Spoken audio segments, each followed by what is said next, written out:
Great to have Charlie Hulme with us for the first time as well. Of course, the Smiley Show right here on SportsGrid. We talk to Smiley all the time here. We got to get Charlie in the mix once in a while, and why not? Second leg of the FedEx Cup playoffs. These guys have been running around. Memphis last week, out to Colorado this week. 50 golfers left. Charlie, good to see you, my man. How are you? It's good to see you, too. And, if you can't have Smiley here, at least I can give you a little bit of, the Castle Pines backdrop here, the 18th green. We're about to do a show out here. So I'm at least pulling out all the production stops to make it look good. And listen, it's been you guys have done a tremendous job this year with the show. It's been a great addition here on the grid. And I thought last week you guys talked to Wyndham, you talked to Nicky Dunlap. You guys were probably the good luck charm for Nick for him getting in here this week. He played great last week. And now this week, Eric Cole, who also needed a big Sunday to get himself out to Colorado. Maybe you sprinkle a little dust on him and he can get himself into the top 30 this week. I wasn't talking to Eric. Many people saying the Smiley Show bump is a real thing. So we're going to have to test that theory out this week. No, Eric was great and, shot 63 at TPC Southwind on Sunday to work his way in. And it was really cool actually looking at the sort of sheet that the PGA Tour provides, just showing all the roller coaster movement that Eric experiences on that Sunday, outside and then makes his way inside, then he's back out and finishes strong to kind of get inside that line. But to me, I think that's the thing that I love so much about these 3 weeks and really even going outside the playoffs to the Wyndham Championship, where there is intrigue. Even in that last group on Sunday, it was so cool. You had Hideki Matsuyama playing to win the tournament alongside Nick Dunlap, who's playing just to sneak inside top 50 and make it in this week. And he did just that with a really convincing finish. So it's high drama out here, and more of it this week. And I think that that's a good thing that they did, Charlie, because you've been around this a long time like me, watching this, following it, betting on it, etc. I think there used to be the perception that the FedEx Cup playoffs really didn't matter. There really wasn't a lot going on. Then they did that thing where they changed the scoring. They added the strokes at East Lake, and they added all these playoff spots, signature events, top 50. You could tell there was a little bit more edge last week for a lot of guys on Sunday who were playing for some very important things getting into those spots. So now we're down to 50. You're out there in Colorado. This is a very different element this week, though. This is a course that is not a regular on the PGA Tour. They haven't been here in 20 years, and now they stick it in here for a playoff event. It's the longest course we've seen. There's an elevation aspect to it. How about walking around there, the challenge that these guys are going to have?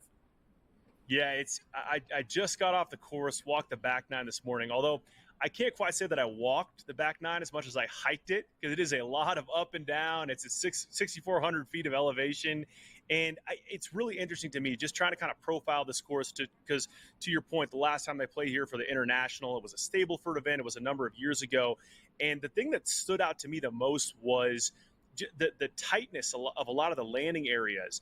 And, these guys are pros. Of course, they have the best caddies in the world, so they are the best at calculating, change in elevation and how the wind's impacting things and all the calculations that go into determining what club they want to hit. But in pressure situations, there's going to be a lot of numbers flying around trying to kind of dial in, where's our landing area? What happens if we go through it?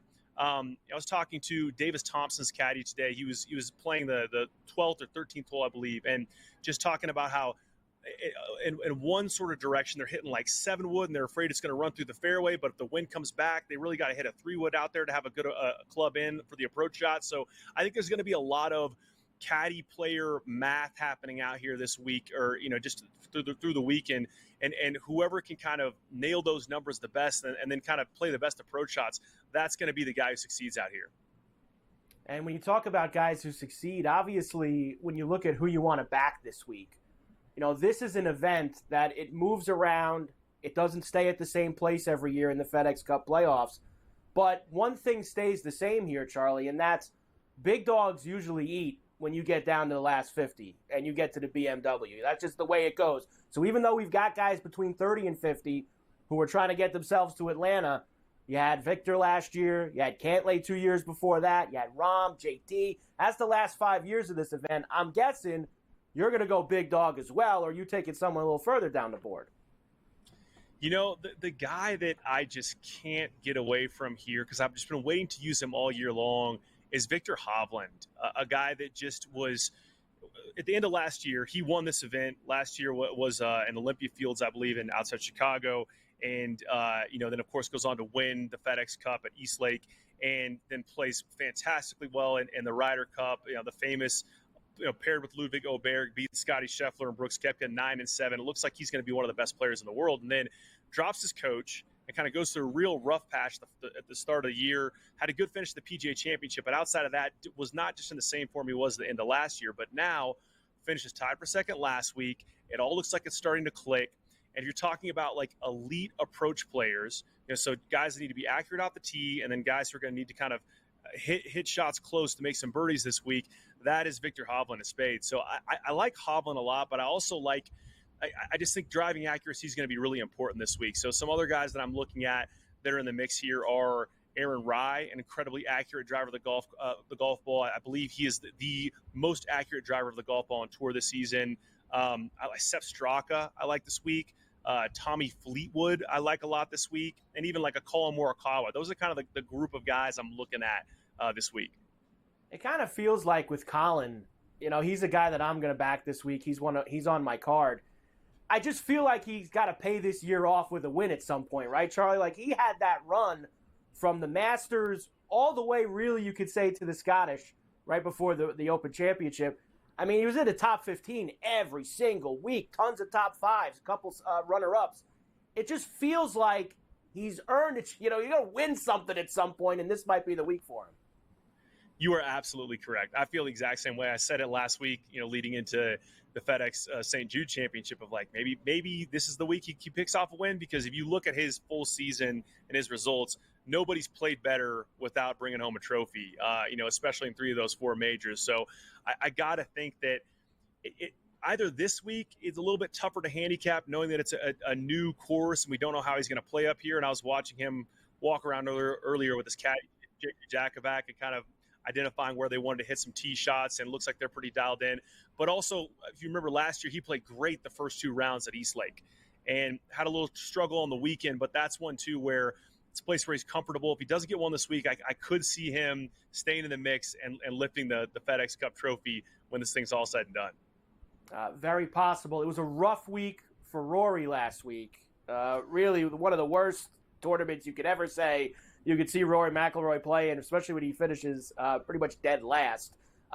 Usually a very big performer in the FedEx Cup playoffs. I got to imagine he's got a little chip on the shoulder this week as he gets out to Colorado, and we're going to see a better Rory.